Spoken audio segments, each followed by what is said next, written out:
Kashmir is a region between India and Pakistan, and part of it is also occupied by China.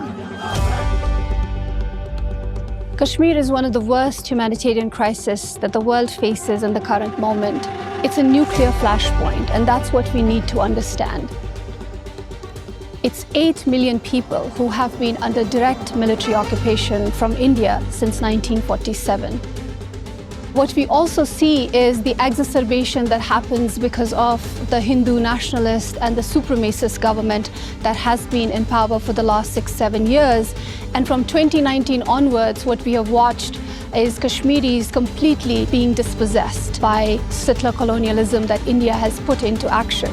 What we see in Kashmir is not only the physical killings and maimings and incarcerations.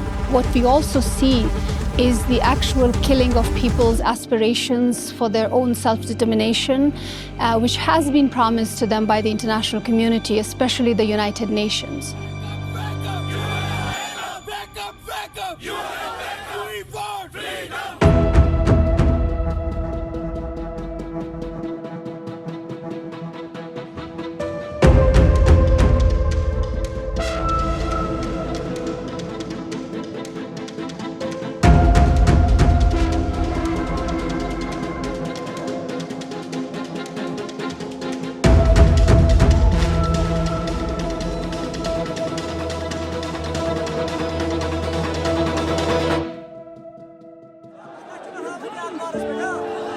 In 2019, the Indian government unilaterally revoked 2 very critical articles. Article 35A and Article 370 maintained Kashmir's autonomous status in the Indian Union. Even though there had been decades of repression before, since 2019, the repressive apparatus of the Indian state became even more intense. And because of that, certain laws were passed to further criminalize freedom of expression, press freedom. Activists and artists and scholars, a whole slew of people were arrested under draconian laws, colonial-era laws, and held in prison without trial, without even knowing what they were charged for. Soon after the abrogation happened, what India did was enforce massive communication blackouts in Kashmir. So people had no access to the internet, they had no access to the media, they had no access to television or phone lines. That just created sort of a blanket of silence over the region for many months on end.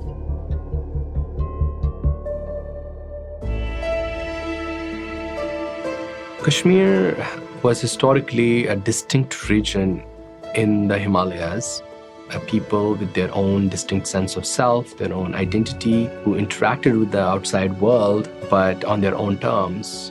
They saw Kashmir as their homeland. For them, Kashmir was Mulki Kashmir, or the country of Kashmir.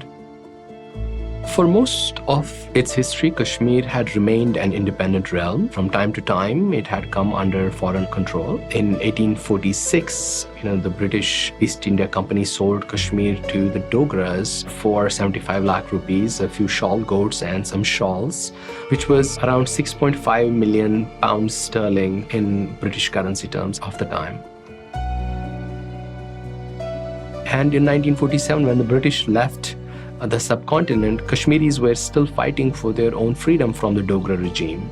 They were almost successful, but as a parting shot, the Dogra ruler, facing protests from Kashmiris, his own subjects, escaped Kashmir and signed a treaty of accession with India, practically inviting the Indian forces to come and annex Kashmir on his behalf. India invaded Kashmir and took over as its own territory. It claimed that Kashmir had been part of India, which was absolutely not true. This annexation kind of became consolidated into a military occupation. The Indian government imposed new laws, new rules on Kashmiri life, turning Kashmir into a colonial backyard of its new emerging empire. Kashmiris eventually lost this opportunity in 1947 to regain their own freedom and independence. By November, Jammu's Muslim population was basically being told to leave or face death. In one instance, people were being loaded onto buses, but instead of sending them towards the border with Pakistan, they were actually misdirected towards the forest, where they were killed then. This ethnic cleansing in Jammu, which became known as Jammu Massacre, according to news reports published in Britain at that time, close to 237,000 Muslims from Jammu had not reached their refugee camps across Pakistan. They were unaccounted for and were presumed to be dead.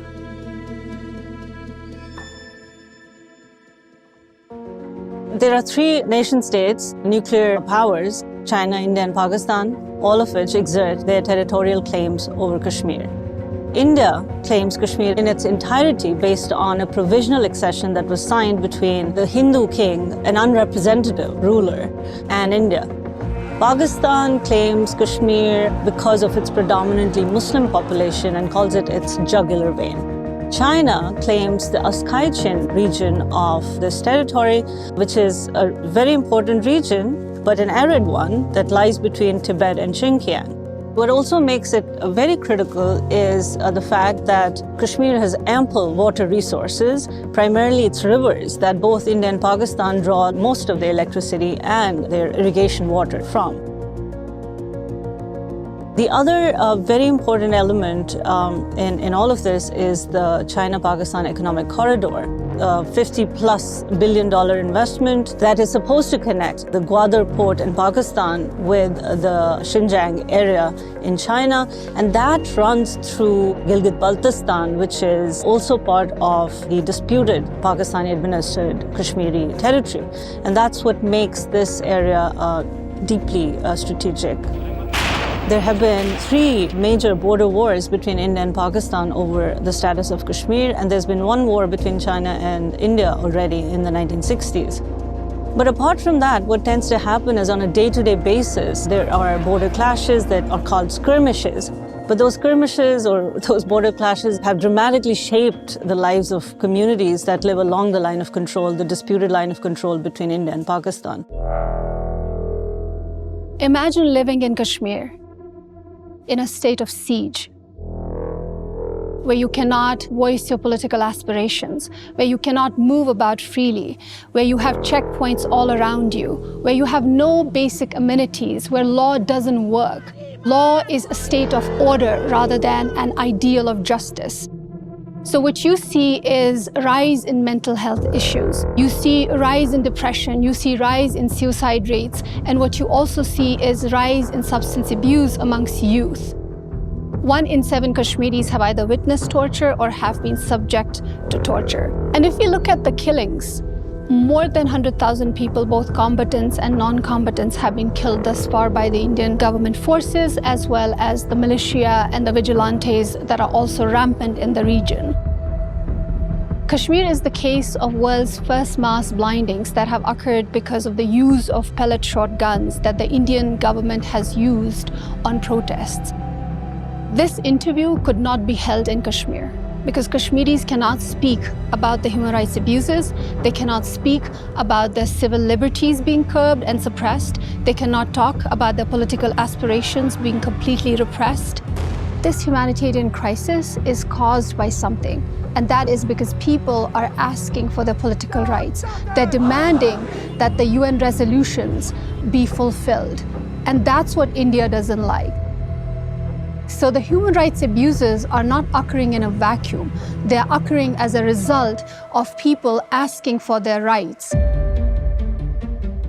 We need to turn Kashmir into a bridge of peace rather than the point of conflict that it has become. Kashmir belongs to the people of Kashmir, and they should be the ones to determine their own future. For that to happen, the United Nations Security Council needs to fulfill its own mandate. It needs to enact its own resolutions which called for the right to self-determination in Kashmir. If you want to help, you should sign our petition here. What's next in this documentary is that you can ask questions, learn about Kashmir and its people. You can also explore the interactive map and learn about the military occupation in the region and about the critical events that have unfolded in Kashmir over the recent years. Thank you.